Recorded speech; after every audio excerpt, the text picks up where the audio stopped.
Vamos fechar os olhos. Deus amado, obrigado, Senhor, por estarmos aqui na sua casa.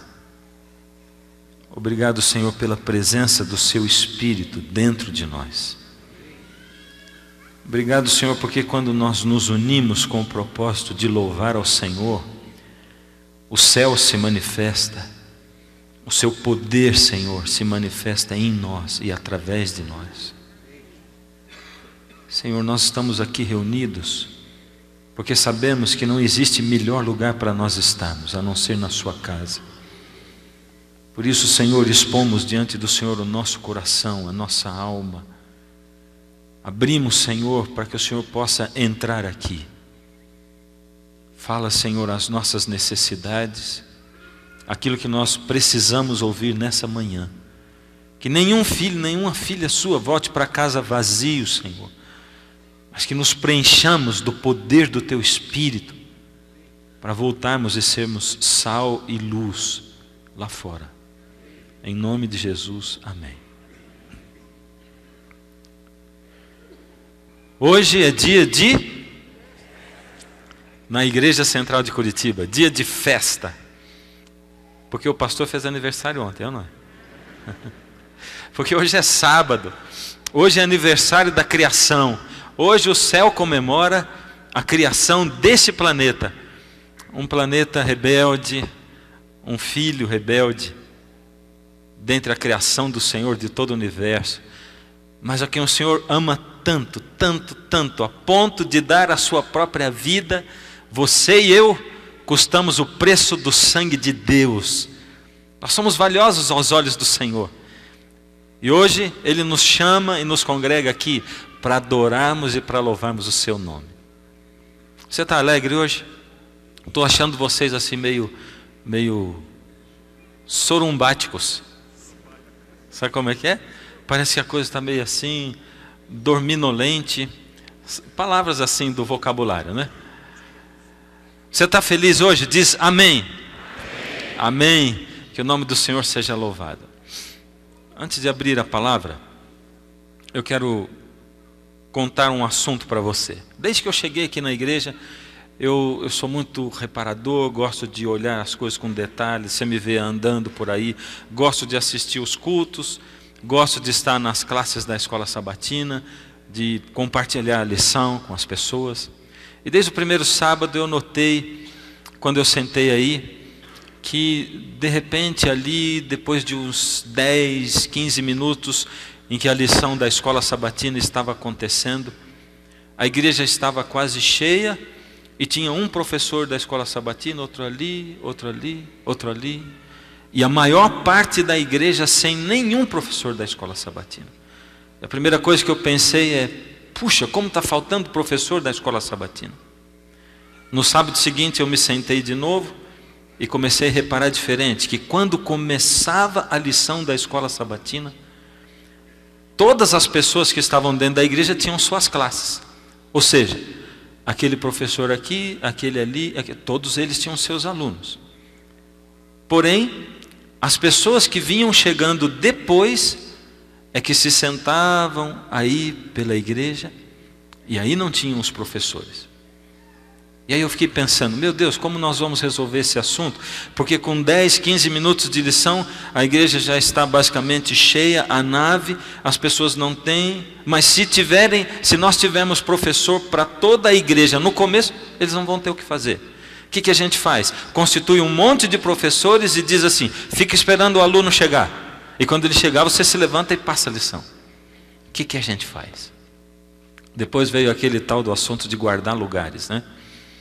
E eu comecei a perceber que as pessoas guardavam lugares por quê?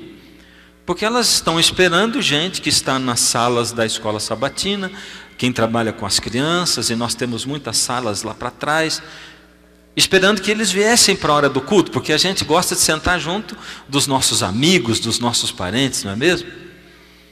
E aí no sábado passado eu até pedi para a igreja: não guarda lugar, pedi de um outro jeito, né, contando a historinha para a criança. E aí eu fico pensando, será que eu peço para não guardar lugar? Ou porque como é que faz?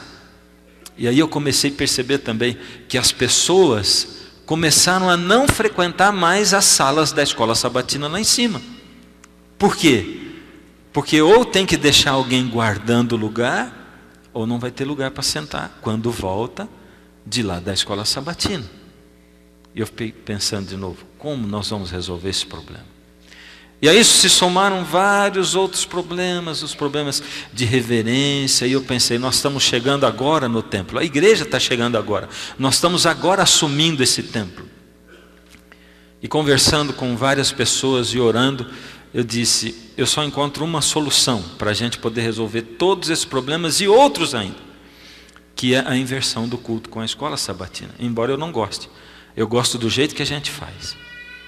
E conversando com um e com outro, e não encontrei outra solução a não ser. Se alguém diz assim, cuidado de tocar nesse assunto, pastor, porque isso aí divide a igreja, já foi feito no passado. Mas eu quero confessar um negócio para vocês. Eu estou vivendo assim, um dos momentos mais felizes da minha vida aqui em Curitiba. E eu vou dizer para vocês, não por causa da cidade, não por causa da cidade que é bonita, que é uma cidade agradável, não por causa... mas porque a essa altura já, com um pouquinho menos de 2 meses aqui, eu começo a sentir dentro da igreja e da liderança da igreja, aquilo a que o Senhor me trouxe para fazer aqui. O Senhor me trouxe aqui para compartilhar com vocês uma experiência de vida, uma experiência de encontro com Deus. O Senhor me trouxe aqui para que eu pudesse influenciar pessoalmente cada um de vocês e para que vocês pudessem me influenciar pessoalmente. Para que nós nos uníssemos cada vez mais como congregação e para que cada um deixasse de lado o seu ponto de vista e ao nós nos unirmos para adorar e recebemos o poder do Espírito, porque o Espírito só se manifesta no meio de um lugar onde há união, unidade. Por isso o Senhor Jesus orou na sua oração sacerdotal, eu peço ao Senhor que eles sejam um, como eu e o Senhor somos um. E aí quando eu levei esse assunto para a comissão da igreja semana passada, temeroso, eu expus, e aí o Espírito de Deus começou a se manifestar ali no meio das pessoas, e o que eu vi foi um completo clima de harmonia, de paz, de unidade. Eu não vi nada de divisão em cima de um tema que não é o meu gosto pessoal e que não deve ser o gosto pessoal de ninguém, mas deve ser o bom andamento da igreja. E várias pessoas dizendo, olha, eu gosto do culto depois, mas nós estamos numa outra realidade agora. Esse templo, ele exige que a gente tome algumas posições para que o andamento seja melhor. E outro dia alguém me disse assim, sabe, o pessoal mais tradicional na igreja, os mais idosos, eles preferem o culto depois da escola sabatina. Eu digo, eu também prefiro. Mas o interessante é que eu tive, por exemplo, algumas igrejas onde eu fui pastor, que a gente tinha tanta gente que tinha que fazer 2 cultos. E nessa época de 2 cultos, eu perguntei para essa pessoa que conversou comigo, digo, você já tiveram também culto aqui, 2 cultos? E os mais idosos e mais tradicionais, eles vêm no primeiro ou no segundo culto? Incrivelmente eles vêm no primeiro culto, não é? Preferem sair antes da igreja do que ficar até mais tarde, acordar antes.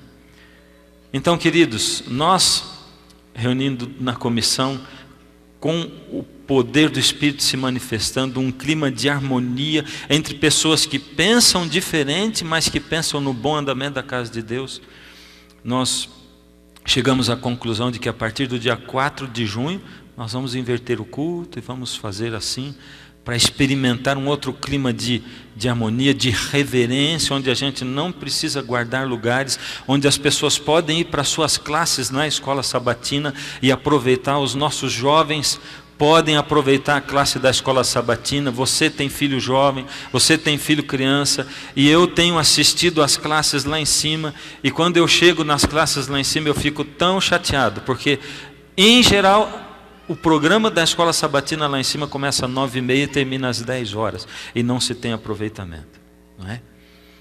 A partir de dia 4 E eu gostaria de ver o Espírito de Deus se manifestando nessa igreja, nessa congregação, em vocês, dando assim o total apoio para que nós possamos caminhar, não segundo o meu gosto, o seu gosto, nem o gosto de ninguém, mas segundo aquilo que Deus tem indicado para que nós façamos. Eu gostaria de ver a manifestação do Espírito ao você colocar o seu gosto de lado e apoiar. Eu quero ver a mão sua levantada apoiando a decisão que nós tomamos. Quero ver, vamos lá, por favor. Muito obrigado. Eu agradeço esse apoio da igreja. E eu oro para que nós possamos avançar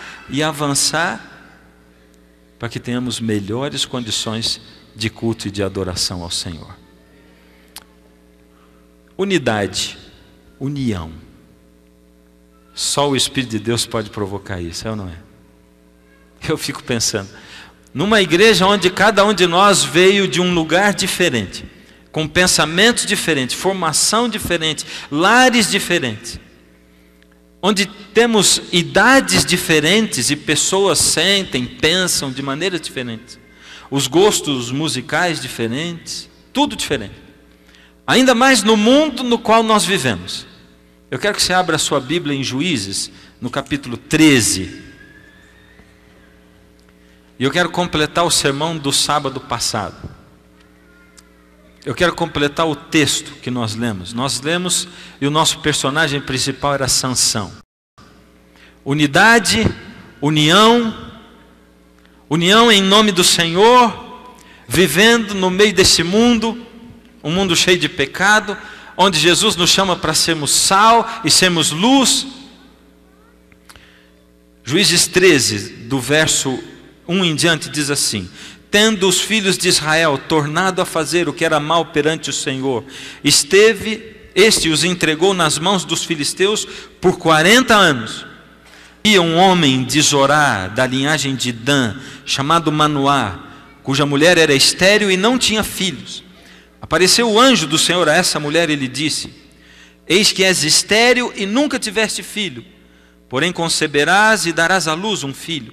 Agora, pois, guarda-te, não bebas vinho ou bebida forte, nem coma coisas imundas, porque eis que tu conceberás e darás à luz um filho, sobre cuja cabeça não passará navalha, porquanto o menino será nazireu, consagrado a Deus desde o ventre da mãe, e ele começará a livrar a Israel do poder dos filisteus.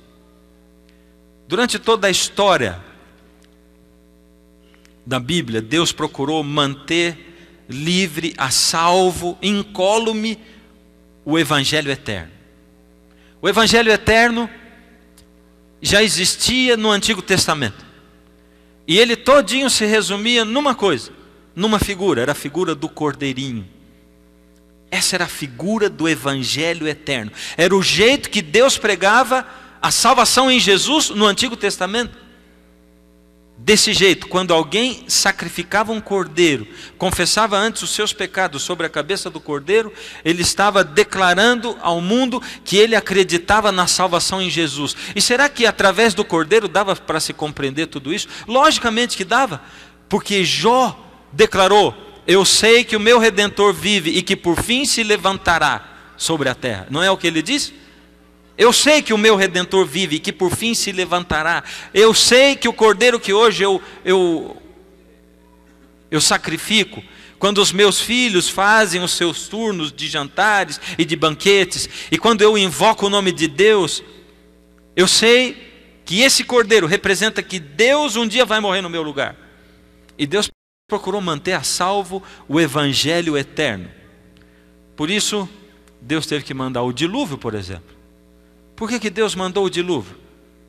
Eu queria que ficasse na nossa mente bem gravado. Você vai me ouvir dizer algumas vezes isso. Mas em termos da nossa vida, Deus nunca está olhando para o nosso bem-estar aqui, nesse mundo, nesse planeta. Simplesmente. Deus procura colocar as coisas junto. Mas em primeiro lugar, prioridade, Deus vai sempre olhar para o nosso bem-estar eterno. Ou seja, Deus visa que nós tenhamos vida eterna, que nós tenhamos salvação eterna. Isso é o que Deus mais visa. Por isso, se Deus tiver que me livrar de um acidente e me deixar morrer espiritualmente, perder a vida eterna, ou me deixar morrer num acidente para salvaguardar a minha vida eterna, Ele vai me deixar morrer num acidente para me salvaguardar a vida eterna. E é isso que a gente precisa entender a todo momento, o tempo todo, a todo instante. Tem em mente que Deus visa a vida eterna.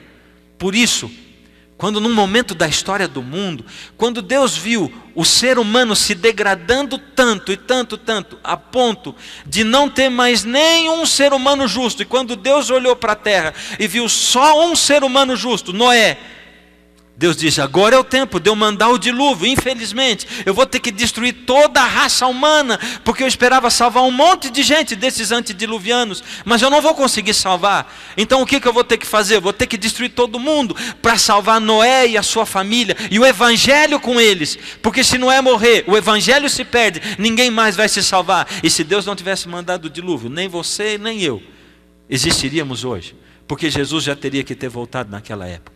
Mas Deus mandou o dilúvio para que a gente hoje pudesse ouvir o evangelho, receber as boas novas, para que a gente pudesse viver à luz do evangelho. Por isso, então Deus mandou o dilúvio e salvaguardou o evangelho, o cordeirinho. Aí Deus escolheu um povo e colocou o povo como luz para serem os guardadores do evangelho. E Deus sempre se preocupava de que esse povo se mantivesse ali, incólume, puro, ao lado dele, para que mantivesse o evangelho. Se você prestar atenção, um pouquinho antes do dilúvio, diz assim: vendo os filhos de Deus, que eram os descendentes de Sete, que matavam o cordeiro, que as filhas dos homens, que eram descendentes de Caim. Por que houve a discussão entre Caim e Abel? A Bíblia diz: Abel trouxe um cordeiro e Caim trouxe o fruto da terra. Deus tinha mandado matar o cordeiro? Quando Adão pecou, Deus trouxe para Adão um cordeirinho e diz: mata o cordeiro. E Deus fez roupa de pele de cordeiro para Adão. Caim foi lá e disse: eu não quero dar cordeiro coisa nenhuma. Eu quero dar para Deus o que eu quero dar para Deus. Não é o que a gente faz muitas vezes? Para mim não interessa o que Deus está me pedindo. E é por isso que existe tanta religião diferente. Às vezes nós queremos dar para Deus o que nós queremos, e a gente quer que Deus aceite o meu gosto, aquilo que eu quero dar. Deus pede o sétimo, mas eu quero dar o primeiro. É ou não é? Se Deus pedisse uma cor, se a cor de Deus é azul, ia ter um monte de gente que ia dizer assim: ah, mas o vermelho significa o sangue de Jesus, não é? Não é o que muitos de nós cristãos fazemos hoje, dizendo assim: não interessa que Deus pede o sétimo, o primeiro é o dia da ressurreição, é esse que eu vou guardar, embora não tenha na Bíblia em nenhum lugar outra coisa. Falando a respeito do primeiro dia, em detalhes da nossa vida nós fazemos isso. E aí, Caim foi para a terra de Nod. Algumas pessoas dizem assim: está vendo, aí tem um erro. Como é que Caim foi para a terra de Nod e casou e teve filhos e filhas? Se eram só eles, e o Caim matou o Abel, e ele foi embora. E agora, casou com quem o Caim? E eu posso dizer para vocês, com 15 anos, minha família se mudou para Sorocaba. Eu conheci lá a Maricel, que não era tia Cecel na época. E nós nos casamos. E temos 3 filhos. A idade deles, 18, 21 e 23. Quer dizer, 17, 21 e 23. Você entendeu que eu me casei com 15 anos? Foi isso? E que tive 3 filhos com 15 anos também? E quando eles nasceram, já nasceram com essa idade já? Logicamente que não. E por que quando eu olho para a história de Caim, que viveu 800, 900 anos, não me lembro quanto, mas foi por aí.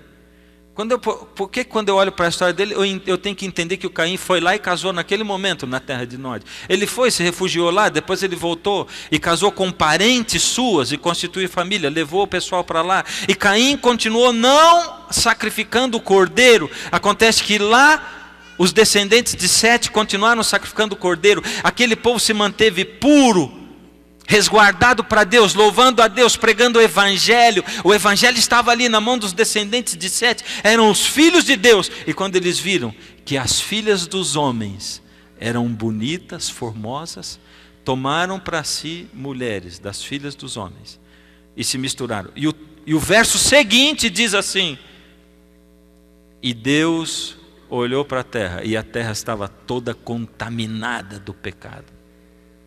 É o que diz a palavra de Deus. Mistura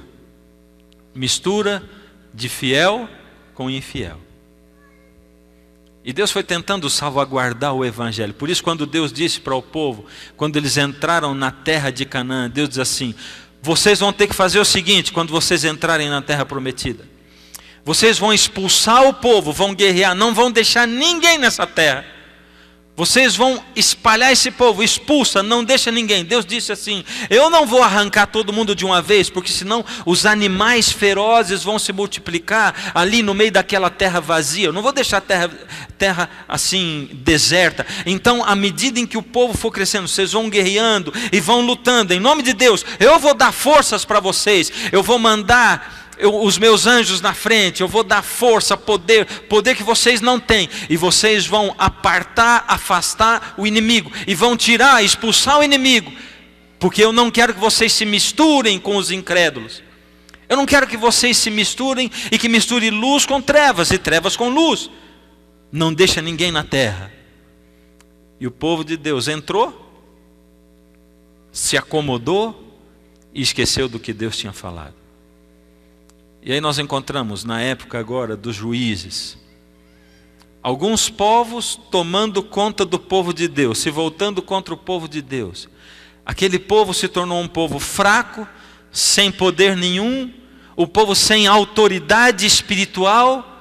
Aquele era um povo acanhado, que não tinha vigor, vitalidade espiritual, não tinha autoridade espiritual, porque eles não viviam com Deus. Eles se misturaram com o povo daquele lugar, eles começaram a viver como o povo vivia, eles começaram a se vestir como o povo vestia, eles começaram a adorar como o povo adorava, eles se tornaram idólatras, eles se tornaram um povo rebelde, sem nenhum poder e autoridade espiritual. Era um povo que não fazia diferença na terra. Não fazia diferença se eles eram povo de Deus ou não. Não fazia diferença se eles levavam o nome de Deus ou não. Aliás, fazia diferença sim, porque era opróbrio para o nome de Deus. Porque outros deuses, que eram deuses de pau e de pedra, que não existem, criados por seres humanos, eles é que tomavam conta. E o povo dizia: está vendo? Nossos deuses são melhores e maiores do que o seu. Na verdade, não era o Deus de Israel que era menor, era o povo de Israel, que não estava vivendo à altura daquilo que Deus tinha chamado para que eles vivessem. Eles não estavam sendo sal na terra. Mesmo assim, havia no meio do povo de Deus um remanescente. Remanescente é resto, migalha, um restinho de gente que se mantinha leal e fiel a Deus. Um restinho de gente que clamava a Deus, um restinho de gente que não dobrava o seu joelho a outros deuses, um restinho de gente que não suportava ver a situação como ela estava e que vivia clamando a Deus: Senhor, livra, salva, restaura Israel, Senhor. E por causa da intercessão desse restinho de gente que vivia espalhado no meio do povo e que ninguém sabia quem era, Deus atendia o remanescente. E já logo no começo do domínio dos filisteus, Deus visitou a família de Manoá. Manoá era um homem simples. Manoá era o improvável dos improváveis. A Bíblia me chama muita atenção para isso. Cada vez que eu leio a Bíblia, até pelo fato dela ser estéril, né? Parece que era uma regra. Quando Deus tinha que suscitar alguém, dizia: mas a mulher é estéril. Também ela é. A Raquel também era. Todo mundo era estéril. Isabel era estéril. Todas eram estéreis. É porque Deus quer deixar na cara o seguinte: a minha hierarquia não é como a hierarquia humana. Para mim, o mais importante não é o pastor da igreja. Para mim, o mais importante não é o presidente da associação, da união, da divisão, nem da conferência geral. Para mim, Deus, estou me lixando para eles. Eu quero saber se eles têm o joelho no chão. Eu quero saber o quão íntimos eles são de mim. Eu não quero saber se ele tem retórica, se ele sabe falar bonito. Eu não quero saber se ele é capaz de mandar num monte de gente. Eu não quero saber se ele pensa que é capaz de definir o destino da igreja, porque é ancião na igreja há muitos anos, ou porque é o pastor fulano de tal. Eu não quero saber disso. Eu quero saber se ele me conhece. Eu quero saber se ele me encontra a cada dia. Eu quero saber se para ele eu sou um Deus real e vivo, e se eu vivo hoje, ou se eu sou só o Deus do passado. É isso que eu quero saber. E é por isso que para Deus, o improvável dos improváveis é o mestre no meio de Israel.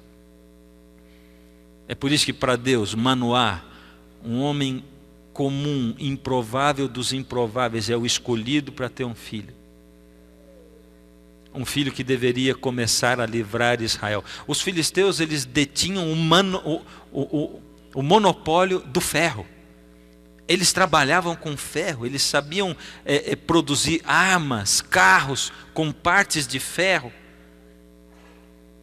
O povo de Israel não sabia lidar com isso, por isso eles eram dominados, por isso os filisteus nessa época dominavam. Você imagina, numa época onde não existia armas, e eles terem armas de ferro, enquanto os outros levavam de madeira, eles tinham armas de ferro, carros com partes de ferro, e os filisteus começaram a se tornar invencíveis.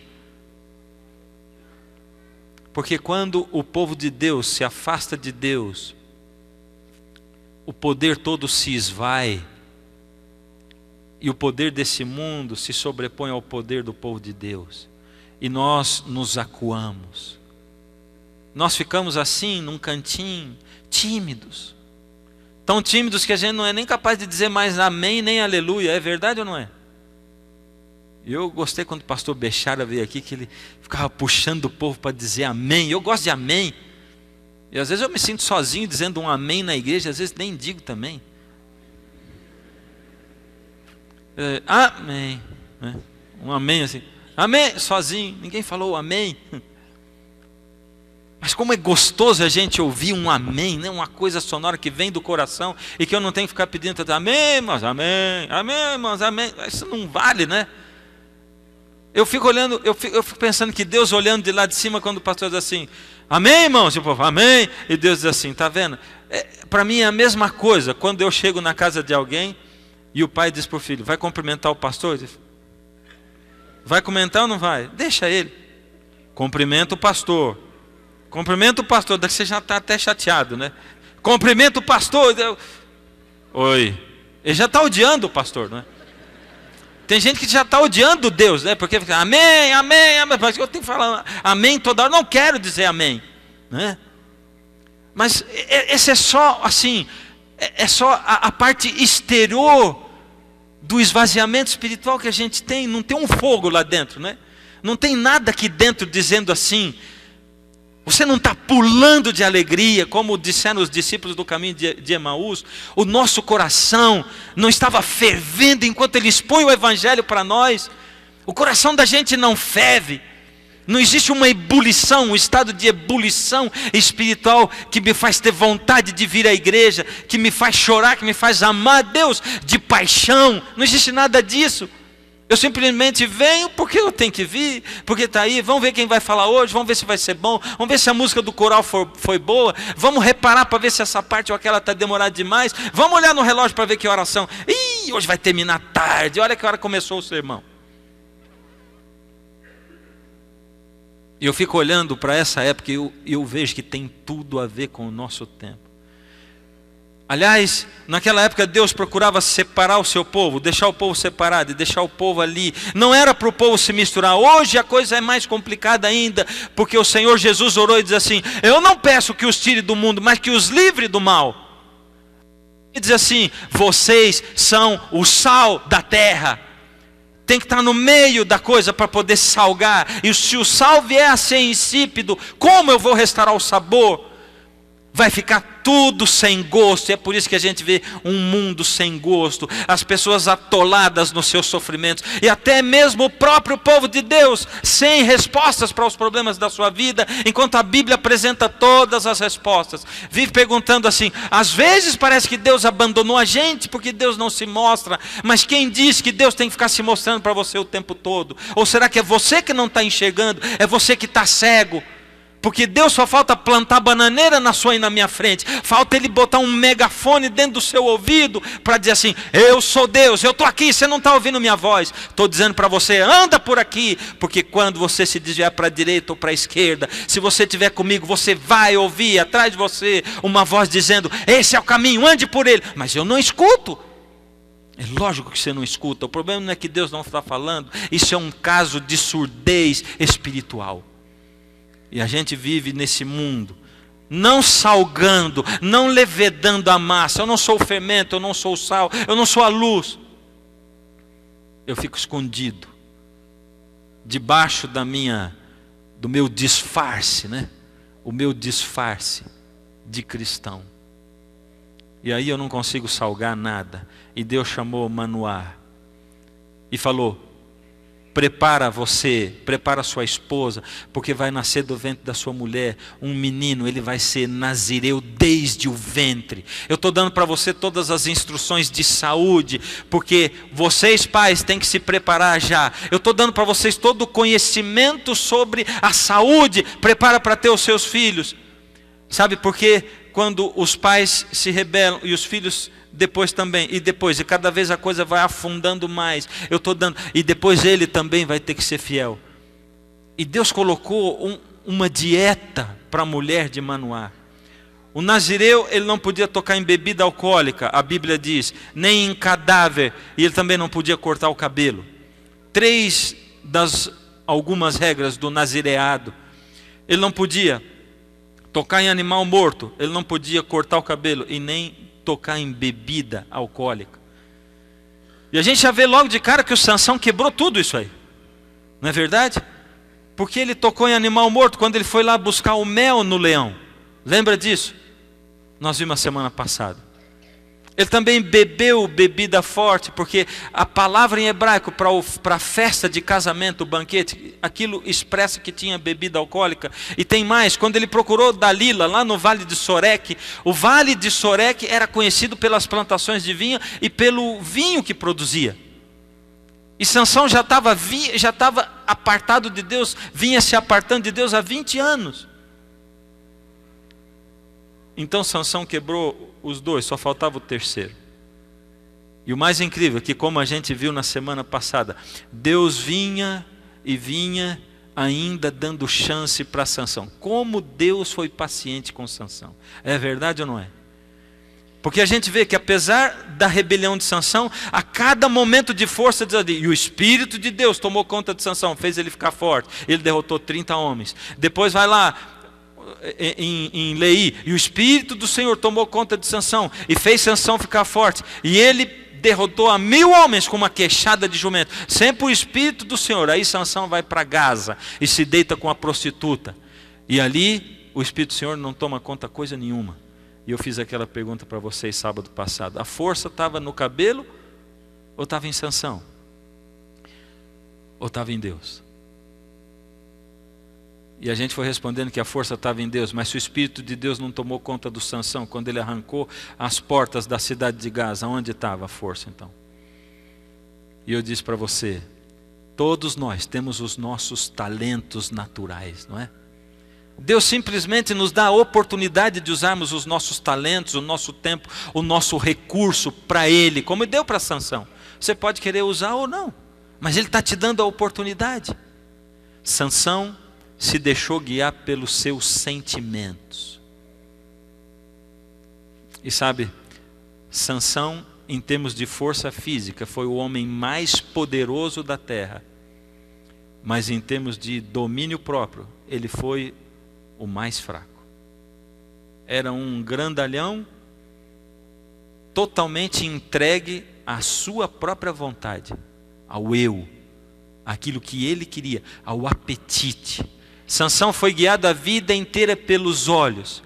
Ah, aquela mulher, aquela filisteia me agradou, eu gostei dela, eu achei ela bonita, por isso que eu quero casar com ela. E foi e casou. Depois ele foi e se deitou com a prostituta, lá no meio dos filisteus. O grande problema é que os pais se prepararam a sua dieta alimentar para que Sansão tivesse condições. Mas quando Sansão foi crescendo e quando ele pôde tomar as suas próprias decisões, ele tomou caminhos que porque os pais dele não ensinaram. E aqui entra uma questão que eu queria falar um pouquinho com vocês.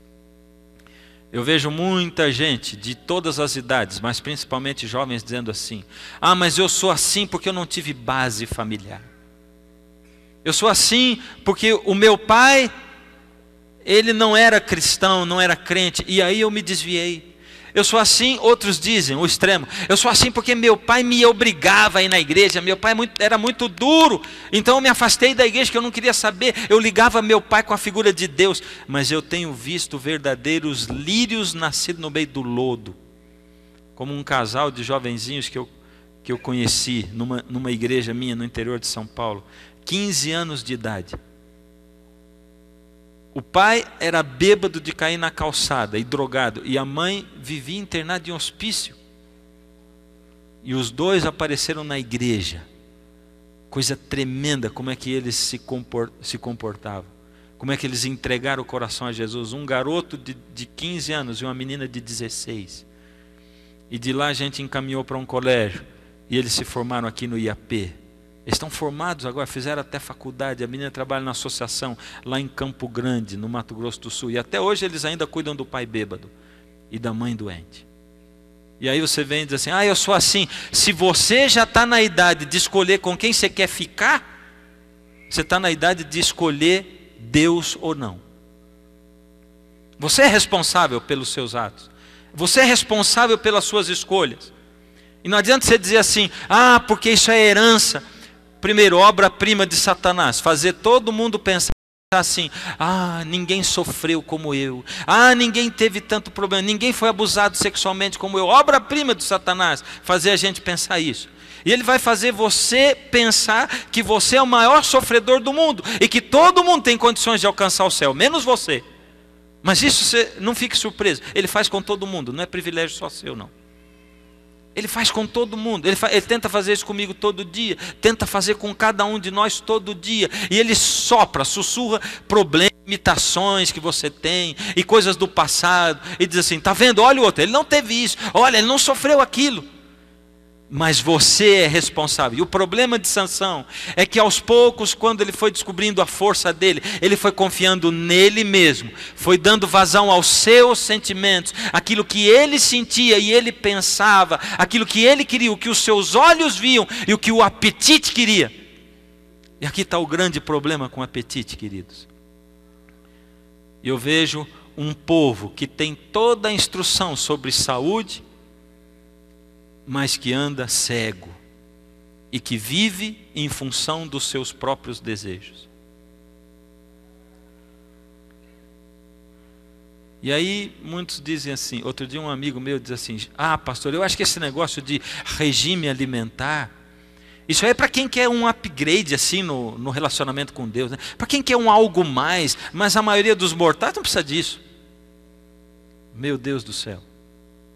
O Senhor Deus colocou a você e a mim aqui, para durante essa vida, nós podemos chegar ao limite máximo do que é um ser humano poder ser usado pelo poder de Deus. Ele nos deu as instruções. Como o pai e a mãe de Sansão sabiam tudo sobre saúde, para poder dar condições a Sansão para viver, assim nós sabemos tudo sobre saúde. E temos condições de viver uma vida boa, mas a gente vive segundo as nossas paixões, e depois a gente quer ter como refrear outros sentimentos, se eu não consigo dominar a mim mesmo. A grandeza de um homem não é medida pelo tanto de sentimentos que o dominam. A grandeza de um homem, de uma mulher, é medida pelo tanto de sentimentos que ele domina. O Senhor Deus precisa que você e eu saibamos dizer não, colocar limite nas coisas, abrir mão. A palavra de ordem hoje é renúncia. Por isso Jesus diz assim: quem quiser vir após mim, negue-se a si mesmo, renuncie a si mesmo, tome sobre si a sua cruz e me siga. Tem que negar. Tem que se negar, porque qualquer um que quiser salvar a sua vida vai perdê-la, mas quem perder a sua vida por amor de mim, vai ganhá-la. O mais incrível é que Sansão foi no limite ele perdeu o senso da coisa. Eu muitas vezes fiquei pensando assim: que coisa estranha essa coisa do Sansão. Um homem tão grande, tão forte, um homem escolhido por Deus. 3 vezes ele conta o segredo para Dalila e a Dalila apronta com ele. E ele vê que ela apronta. Será que ele não pensou na 4ª vez? Poxa, mas eu vou contar a verdade e ela vai fazer, porque eu falei das tranças, ela fez. Eu falei disso, tudo ela fez. E ela tentou contra mim 3 vezes. Eu não posso falar a verdade de jeito nenhum, eu não posso confiar na Dalila. Acontece, queridos, que quando a gente começa a trilhar o caminho do pecado, a gente perde a noção do certo e do errado. Quando você começa a meter a mão no dinheiro que não é seu, você perde a noção. Quando você começa a roubar, e você bolou um crime perfeito, mas você perde a noção, você se expõe. Quando você começa a adulterar, você se expõe. Não existe pecado que não seja, não fique descoberto diante dos olhos de Deus e dos homens também. Mais cedo ou mais tarde o pecado aparece. Mais cedo ou mais tarde. Não adianta encobrir, não adianta fazer escondido. A gente vai perdendo o senso. Primeiro, Sansão, ele se juntou com más companhias. Sansão se associou com os filisteus, por isso ele foi casar com a filisteia. Ele já tinha amizade com os filisteus. Sansão foi para Gaza também, movido por essa amizade contra os filisteus. Olha o que aconteceu em Gaza. Eles fizeram uma emboscada da qual era impossível Sansão se libertar. Deus ainda teve tanta compaixão de Sansão que ele foi liberto. Porém, depois disso, ao invés de Sansão se arrepender, ele foi ainda mais fundo. Ele ainda foi mais fundo. A única diferença é que Deus não havia abandonado Sansão completamente, querido. Satanás começa assim devagarinho, né? Ninguém planeja cair em pecado e morrer. Ninguém planeja isso. Ninguém sai de casa para dizer assim: eu vou me tornar um drogado e vou me perder. Não. Ninguém fuma o primeiro cigarro assim. Ninguém bebe o primeiro copo de cerveja pensando: eu vou me transformar num alcoólatra. Ninguém começa uma empresa e diz assim: eu vou me desviar de Deus através dessa empresa. Não. Esses dias, um garoto de 20 e poucos anos de idade me procurou aqui dentro dessa igreja. E eu ouço, as pessoas trazem muitas coisas para compartilhar com a gente. E eu tive um prazer tremendo de ouvir o que aquele garoto tinha para contar para mim. Ele diz assim: eu estou preocupado, ainda estou na faculdade, mas a gente fez uma empresa com os colegas. E aí a nossa empresa começou a ter alguns trabalhos. E agora recentemente surgiu o primeiro trabalho no sábado. E eles sabem que eu sou artista. Eles disseram: não, a gente sabe, mas você não precisa fazer nada. Puxa, mas eu estou lucrando nesse dia. E depois eu pensei: não, mas e se eu pegar o que eu ganho no sábado e eu der para Deus? E disse: agora eu não sei o que eu faço, porque de certa forma Deus fica dizendo para mim que isso é errado. Eu disse para ele: quanto você depende dessa empresa hoje para viver? Ele disse: nada. Então Deus está dizendo para você: sai disso. Sai disso. Porque o inimigo vai fazer de tudo para esse negócio prosperar, para ficar grande, para você depender disso. Ele vai amarrar você de todos os lados. Você começa a namorar uma garota e ela não é temente a Deus. Você diz: é um namoro bobo, acho que eu vou pensar em casamento. Ah, mas esse namoro vai dar certo. Você vai se apaixonar mesmo. Até o ponto de ficar tão difícil, não é verdade? Presta atenção. Eu estou falando de uma moça infiel, eu não estou falando de uma adventista ou não adventista. Está prestando atenção? Porque existem muitos adventistas infiéis. Muitos, muitos. E eu queria chamar a sua atenção para isso, querido. Toma cuidado ao você escolher sua amizade dentro da igreja. Pastor, mas você está falando isso da sua igreja? Essa é sim a igreja que eu lidero. Sim. Mas Jesus foi quem disse: não sou eu não. A culpa é dele. Ele disse que o joio e o trigo estão juntos. Tem joio e tem trigo aqui dentro. E aqui dentro você tem um monte de gente que tem como prioridade buscar a Deus, mas tem um monte de gente também que não quer nem saber de Deus. Está aqui porque gosta do ambiente, gosta das pessoas. Por isso você, jovem, procura namorar, procura escolher alguém que é fiel a Deus, que tem Deus como prioridade na sua vida. Porque senão vai ser quase impossível você ser feliz nesse mundo. Toma cuidado com as amizades que você escolhe aqui dentro. Toma cuidado com quem você se associa e que caminhos você toma. E você que anda guiando e liderando as pessoas, cuidado, porque você é líder sim. Uma vez eu tive na minha igreja um grupo de jovens, né? Eu morava numa cidade universitária e a gente via assim nos carros, assim, festa do Havaí, chopp na faixa.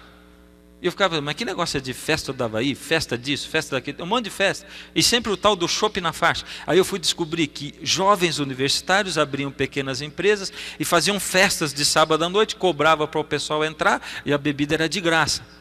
E um dia na minha igreja, eu estava em casa num dia de semana e uma pessoa, amiga minha de uma cidade vizinha, me ligou e disse, pastor, como é que vai ser essa festa aí do sábado que vem? Que festa? Ué, essa festa que vai ter na sua igreja? Mas que festa que vai ter na minha igreja? Não estou sabendo de nada.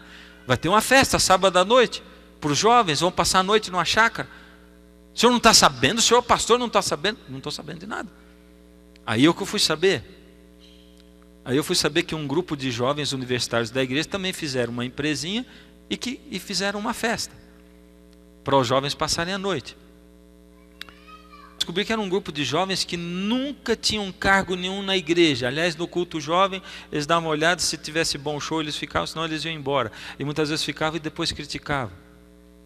E eu me reuni com esse grupo de jovens. Eu disse, mas que maravilha essa festa, por que vocês não fizeram pela igreja?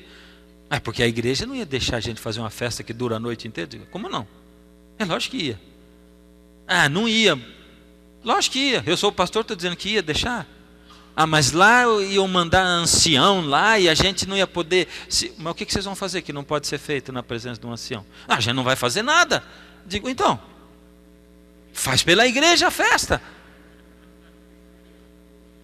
E aí, né? Eu digo assim, puxa vida, por que vocês nunca fizeram nada pela igreja? Vocês são líderes. Não, a gente não é líder, vocês estão fazendo uma festa. Você, querido, é capaz de liderar assim. Se você lidera 3, 4, 5, você está liderando. Para dentro, para fora, para cima ou para baixo. Mas você está liderando. Cuidado com quem você lidera. Esse é um rebanho que Deus entregou para você. Para você ser luz, para você ser sal. Finalmente, aquilo que guiou Sansão durante a vida dele todinha, que foram os seus olhos, a palavra de Deus diz, e os seus olhos foram arrancados.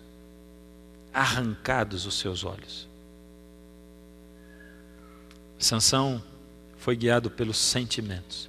Eu gosto, por isso eu faço. Eu quero, eu mereço.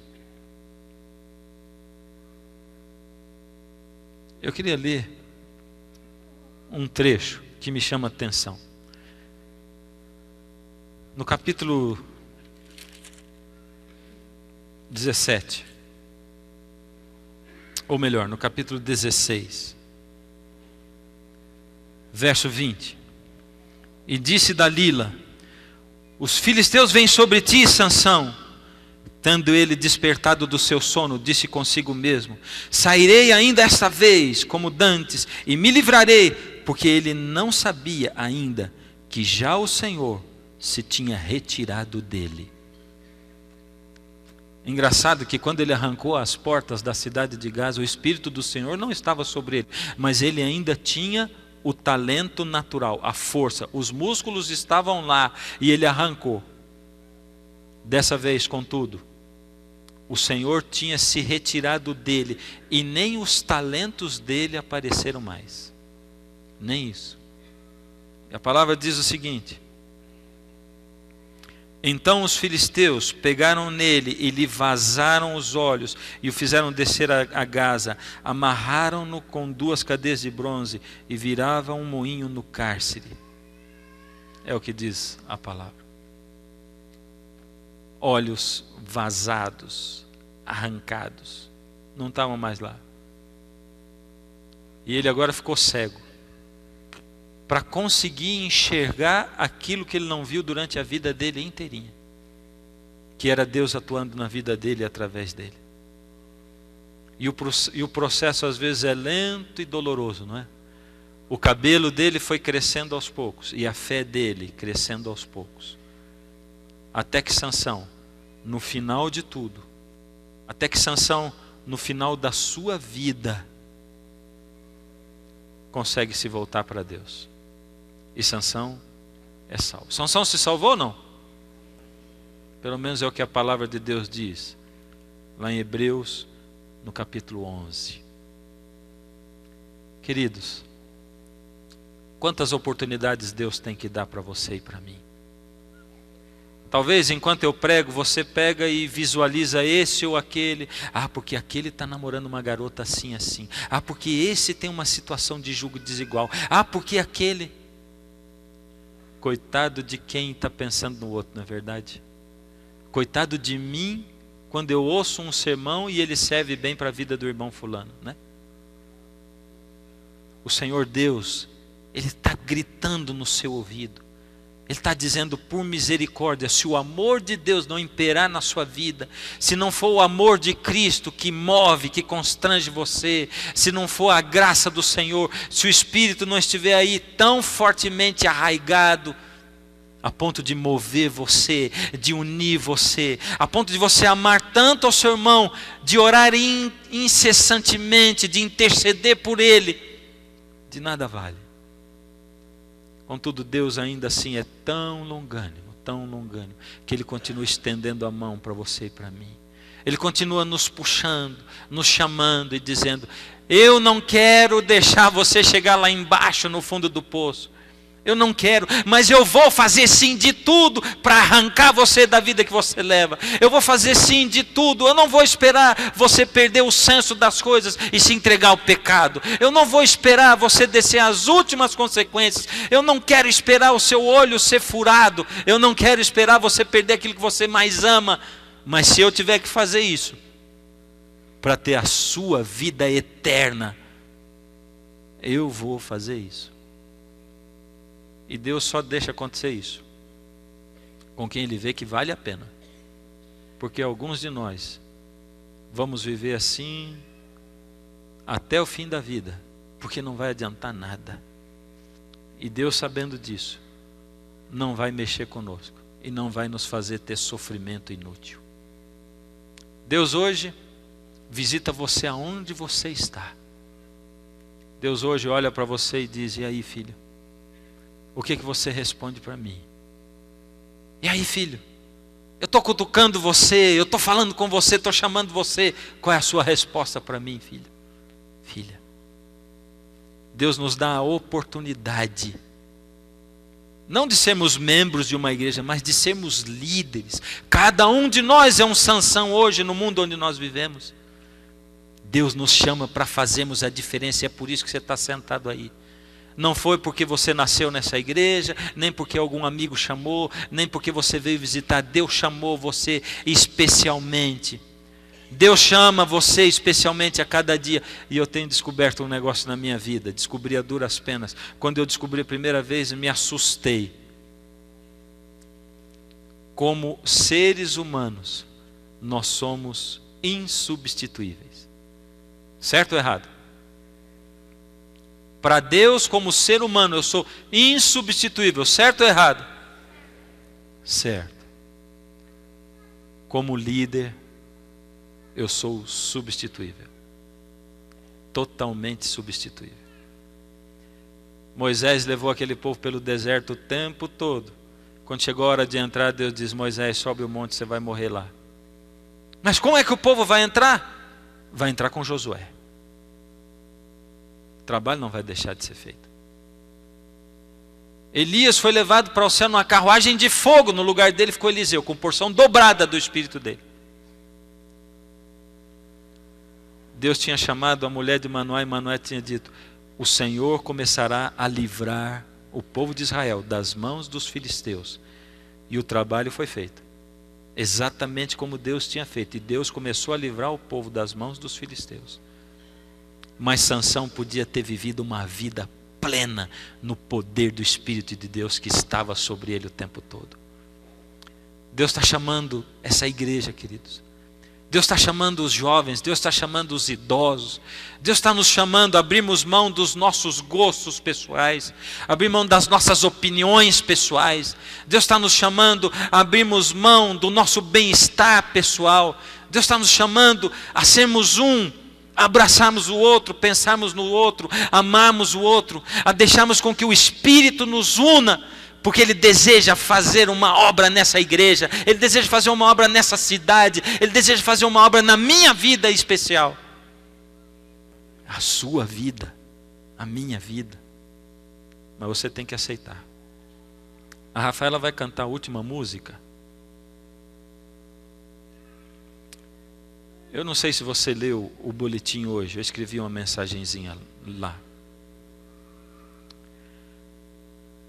Domingo passado teve festa de aniversário. O irmão Josias estava lá com a netinha. Ela estava completando 3 anos. Ele apagou as velhinhas com ela, cantou parabéns, e do sábado para domingo ele se deitou e Jesus voltou. Para ele, Jesus voltou. Quando ele abrir os olhos, a primeira coisa que ele vai ver é Jesus voltando. Do jeitinho que ele deitou, ele estava. Não estava descoberto, não tinha sinal de desespero, de dor. Dormiu. Dormiu no Senhor. A minha pergunta é: está preparado para deitar hoje e acordar quando Jesus voltar? Está preparado? Se não está, esse é o momento. A Rafaela vai cantar. Enquanto ela canta, o Espírito de Deus vai falar em você. Eu quero fazer um apelo para você. Você que precisa de um acordar, de um despertar. Você que precisa de um recomeço. Você que precisa a mão de Deus de novo tocando a sua vida. Você que precisa, durante a música, você fecha os olhos, fala com Deus, ora a Ele, e no momento que você se sentir tocado e chamado, eu vou pedir para você se levantar, e eu quero orar com você.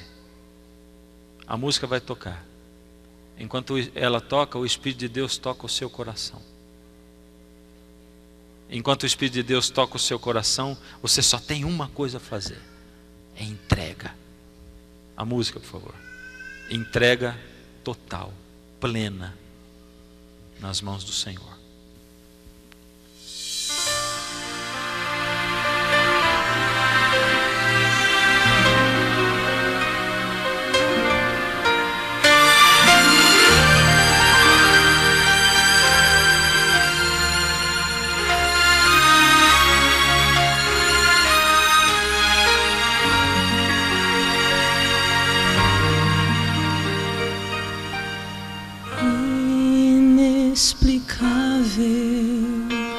Vontade de chorar, vontade de sentir que tenho teu perdão, incontrolável, vontade de mudar, vontade de viver a vida em retidão. Eu não consigo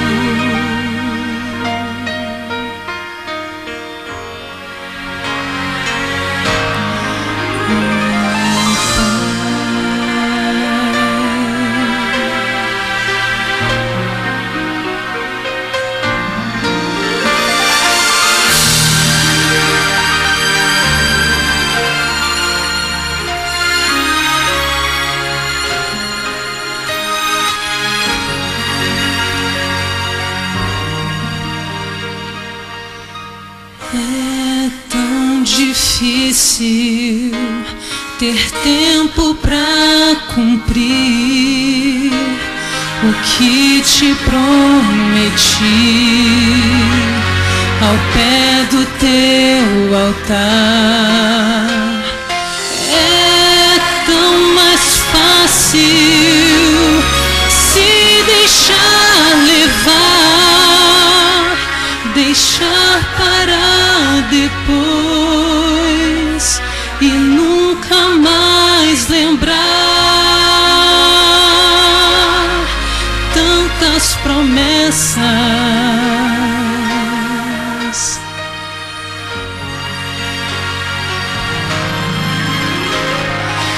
Vem me dar força, segura minha mão, me ajuda a caminhar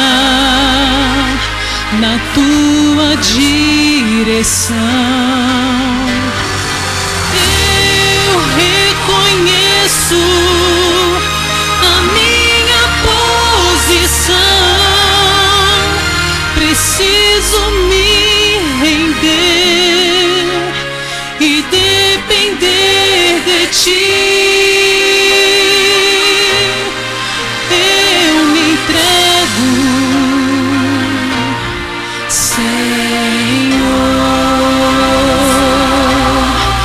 Eu me entrego, Senhor. Eu me entrego,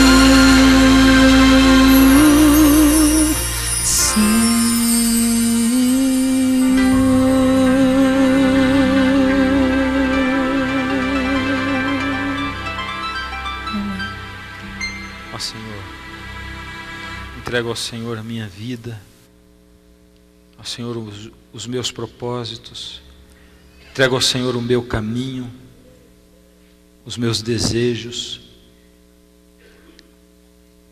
Essas palavras são minhas e de cada um de nós que estamos aqui, Senhor. Senhor, o Senhor sonda os corações e conhece cada ato que nós executamos e realizamos na nossa vida. Conhece, Senhor, os nossos desejos, conhece as nossas lutas, as nossas dificuldades. Ó Senhor, só o Senhor é capaz de nos dar poder para que possamos vencer as nossas limitações, nos agarrar no Senhor e olhar e ver que o Senhor tem colocado o seu Espírito à nossa disposição. Toma-nos nas tuas mãos, Senhor, e torna-nos um, em nome de Jesus. Amém.